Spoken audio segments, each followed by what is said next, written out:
Irfan dan juga Bapak Noviar. Pada pagi hari ini kita akan mewawancarai salah satu figur yang menurut saya sudah memiliki kematangan karir hingga saat ini, yaitu Bapak Sugeng Prasetya. Assalamualaikum Pak Sugeng. Waalaikumsalam warahmatullahi wabarakatuh. Terima kasih Pak sudah bersedia untuk diwawancara. Nah, jadi kami ingin sedikit bertanya nih Pak tentang karir Pak Sugeng. Pak Sugeng kan yang saya tahu adalah dulunya merupakan karyawan swasta di salah satu perusahaan yang besar dan sekarang juga merupakan wirausaha. Gimana dulu awalnya Bapak mengawali karir? Saya awal bekerja itu kan di salah satu perusahaan swasta tadi di Migas. Di Migas. Itu tahun 92. Sebetulnya saya tuh domisili di Balikpapan. Tapi karena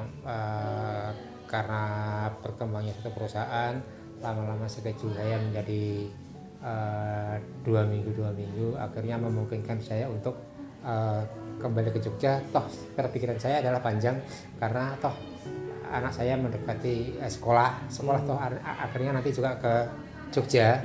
Jadi apa salahnya kalau saya langsung pindah ke Jogja aja, karena memungkinkan gitu loh. Kami mulai di Jogja sudah mulai tahun 2005. Oh, 2005 ya. Seiring dengan itu saya sebetulnya terinspirasi sama kakak saya. Jadi bekerja itu harus ada dua. Satu karir, satu finansial, uang ya. Jangan sampai dua-duanya gagal. Karir gagal, uang gagal, itu namanya sia-sia. Jadi biasanya karir bagus, uang mengikutin, tapi tidak selalu. Kalau orang itu bisa manage uang kan. Iya. Tujuan kita adalah jujur aja, bekerja itu mencari uang. Betul. Jadi nomor satu uang dulu. Dari awal itu memang saya sudah disetting sama saya itu, anggap aja gajimu itu 1.000, kamu 30% harus sisihkan. Anggap aja gajimu cuma 700 atau hanya 60% atau 70%. Jadi apapun yang terjadi itu gajimu cuma segitu. Jadi jangan punya anggapan gaji 1.000 terus 1.000 itu gaji kamu semua. Gajimu cukup 700. Disetting dari awal, karena kalau kita nyeting itu di tengah-tengah atau bahkan udah mau akhir-akhir mau pensiun, itu banyak gagalnya. Saya dari awal dipola seperti itu, dan alhamdulillah saya bisa seperti itu. Nomor dua adalah saya akan punya anak-anak. Anak-anak pun sejak awal sudah kami tabungkan untuk sekolah. Jadi saya estimasi di hitung-hitungan dari mulai TK sampai mahasiswa sampai kuliah itu, estimasi anak itu berapa menelan biaya, dengan anak 3 itu berapa harus kita kalkulasi, estimasi harus ada. Jadi kita harus menabung. Saya itu terima kasih kepada salah satu perusahaan tadi ya. Saya sudah dibesarkan di situ. Tapi saya memang tidak punya cita-cita bekerja itu sampai dengan usaha pensiun. Ternyata benar. Tahun 2016 awal itu ada penawaran pensiun dini dengan perhitungan yang sudah ditentukan perusahaan bahwa si A, si B, jadi kalau mendapatkan pensiun kalau mengambil pensiun akan dapat sekian gitu. Akhirnya dengan pertimbangan itu, dengan tabungan saya yang ada dan ditambah itu, saya berani untuk memutuskan untuk keluar. Dan alhamdulillah angan-angan saya yang dulu hanya nunggu pensiun, ternyata saya bisa. Karena nomor satu adalah kalau keluar anak saya sudah safe, sudah aman untuk sampai kuliah, alhamdulillah. Nomor dua, uang dari perusahaan itu pensiun dan tabungan saya cukup untuk usaha. Kalau uang pensiun seperti itu, usaha adalah usaha yang aman. Nah dalam hal ini aman adalah properti ini, lokasi ya. Kalau untuk usaha yang lain saya belum berani. Jadi saya nggak mau main gambling, meskipun banyak penawaran macam-macam, saya tidak tertarik. Kalau saya tuh orangnya senang bermain aman. Alhamdulillah yang sekarang kita menikmati ini. Jadi dengan saya berhenti dari suatu perusahaan itu, yang jujur aja gajinya besar ya. Betul. Saya tidak mengalami drop, ya stabil aja. Saya begitu putus dari perusahaan itu, begitu langsung ambil alih dengan ini kos-kosan ini, ya stabil aja. Jadi penghasilan atau pengeluaran dan gaya hidup kami ya ngalir seperti biasa. Tidak langsung jatuh gitu, nggak ada. Justru kami sekarang merasa bahagia karena mereka tiap hari katanya ayah sekarang tiap hari di rumah nungguin, dan saya bisa juga tidak mengalami kekurangan kesibukan. Hidup itu sebetulnya jalani nomor 1. Nomor 2 itu jadikan ke harta kita atau kekayaan kita jangan dipakai obligasi aja. Jadi jadikan dia jadi omset. Artinya gini, kita punya rumah 1, punya rumah 2 atau 3. Jangan sampai rumah itu hanya menggerogoti harta kita lama-lama habis. Tapi jadikan rumah itu juga sebagai aset yang bisa menghasilkan. Kalau dalam dunia kerja kegiatan sehari-hari itu kan sesuai dengan salah satu materi kuliah kami juga ada bekerja secara multitasking dan juga bekerja secara sistematis. Artinya kalau multitasking itu kan menyelesaikan banyak pekerjaan dalam suatu waktu, dan sistematis ini satu-satu gitu Pak, mana yang selesaikan dulu. Kalau Bapak cenderung kemana? Multitasking atau sistematis? Jadi saya itu memang dididik untuk multitasking dengan multi skill. Jadi memang tugas saya menangani beberapa disiplin ilmu dalam satu waktu. Ini artinya gini, saya tuh di sana tuh kan bekerja di dalam pertambangan.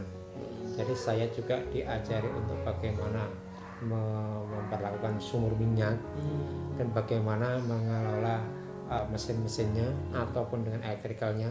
Itu saya semua diberi untuk itu, karena dalam satu platform, dalam satu anjungan itu kadang-kadang hanya membutuhkan 1 orang yang bisa menangani semuanya. Makanya kami di sana tuh dituntut seperti itu. Jadi memang multitasking yang kami maksud dalam bentuk pekerjaan saya yang dulu seperti itu. Jadi menangani beberapa bidang disiplin ilmu, dari elektrikalnya, dari operatornya, atau dari komunikasinya. Oke. Termasuk Jadi, membuat laporannya.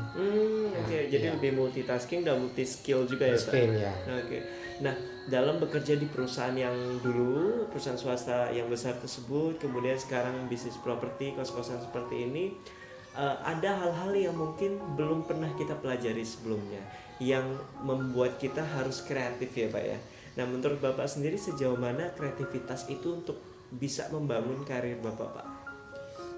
Gini, sebetulnya apa yang kita alami, yang kita lakukan saat ini itu kan sebetulnya terbangun dari apa yang kita lakukan hari-hari sebelum hari ini. Termasuk ini kos.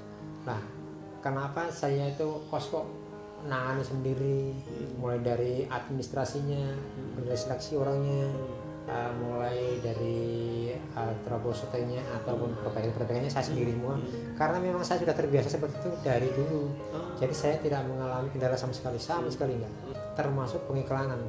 Saya yakin bahwa Bapak memang sebisa mungkin dapat memberikan manfaat untuk orang lain ya Pak ya. Nah, sejauh ini menurut Bapak ya Pak ya, kalau bisa disebutkan kira-kira manfaat apa saja yang sudah Bapak berikan ke lingkungan, ke orang lain atau sebagainya?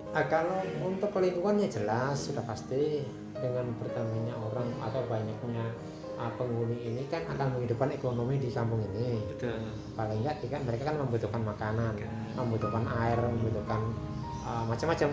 Kebutuhan mereka itu banyak sekali. Akhirnya dan dia jarang juga ngambil dari jauh, pasti dia akan ngambil yang terdekat. Warung-warung sekitar satu, terus laundry, terus itu manfaat yang secara nggak langsung. Secara langsung kan uang saya terima ya bisa saya manfaatkan untuk sedekah, untuk donasi apa. Kalau ada orang minta donasi kan saya tidak repot-repot lagi harus cari gitu. Ada pemasukan dari pos. Termasuk pembuang sampah ini. Oh iya benar-benar. Iya. Karena banyak kan. Banyak ya. Dalam berkarir baik itu di perusahaan sebelumnya ataupun sekarang, bisnis yang sekarang, pasti banyak konflik ya Pak yang Bapak hadapi, entahkah yaitu konflik dalam bisnisnya ataupun konflik-konflik lain. Kira-kira seberapa sering Bapak menghadapi konflik dan gimana cara Bapak menghadapi itu Pak? Kalau konflik itu pasti ada, tapi artinya kita harus bisa meredam, karena sebetulnya kami di perusahaan itu sebelum kita terjun ke lapangan ataupun bekerja pada suatu bidang itu kita dibekali namanya skill communication. Iya. Jadi komunikasi antara teman sama atasan bawahan itu kita udah dibekali. Jadi kami di dalam satu pekerjaan dulu adalah satu platform. Jadi ya mau mandi ketemu, mau makan ketemu, disitulah kita punya prinsip bahwa kita tidak boleh ada satu konflik yang berkepanjangan. Berantem itu nggak boleh, bukan nggak boleh, memang nggak bisa karena kemana-mana ketemu. Itulah yang membangun kami, yang mendidik kami bertahun-tahun seperti itu, akhirnya itu akan membawa saya kehidupan di kampung ini. Jadi saya juga berusaha untuk tidak membuat beda pendapat atau beda kehidupan itu menjadi suatu konflik. Kalau bisa kita selesaikan atau kita eliminasi lah, kita minimize, jangan sampai konflik itu berkepanjangan atau bahkan berlarut. Kalau orang nggak suka sama kita tuh wajar, meskipun kita nggak tahu ya, kita udah berusaha sebaik mungkin. Mungkin ada aja orang nggak suka, itu hal yang biasa, ya nggak apa-apa, jangan diambil hati. Cuman ya sebatas itu aja, nggak seneng.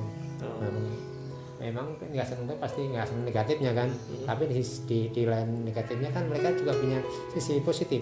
Lebih bagus. Betul. Tapi saya nggak mau ambil pusing yang itu. Dari semua apa yang sudah Bapak jelaskan dari awal hingga saat ini, kira-kira apa proses pembelajaran baik itu dalam hidup Bapak ataupun dalam dunia karir yang benar-benar selalu Bapak ingat, Pak? Kalau melihat dari proses pembelajaran yang saya alami, saya itu lebih disiplin. Disiplin artinya apa aja? Mulai dari kehidupan saya sendiri ataupun menerapkan ke anak saya lebih disiplin karena saya terdidik dari perusahaan yang betul-betul menerapkan disiplin tinggi. Disiplin tinggi. Baik disiplin itu masalah etos kerjanya, jam kerjanya ataupun safety-nya. Jadi itulah yang membawa kami dan saya terapkan kepada anak-anak kami dari saya atau kehidupan ini sampai sekarang. Nomor 2, kehidupan ini ya kita harus kita jalani, jangan kita menjalani hari ini kita membayangkan esok nanti, dan jangan juga kita membayangkan yang kemarin. Pokoknya jalan aja, karena itu yang mengalir selama ini dengan didikan atau dengan yang saya alami sebelum kemarin. Jadi mungkin begitu ya, Pak ya. Baiklah, terima kasih Bapak sudah berbagi pengalaman, sudah berbagi ilmu juga ke kami. Nah teman-teman dan juga Bapak Novian, itulah tadi wawancara singkat saya dengan Bapak Sugeng yang merupakan salah satu tokoh inspiratif juga di daerah kampung kami. Terima kasih Pak Sugeng untuk waktunya. Terima kasih juga teman-teman dan Pak Novian sudah menyaksikan video ini. Sampai jumpa pada video berikutnya.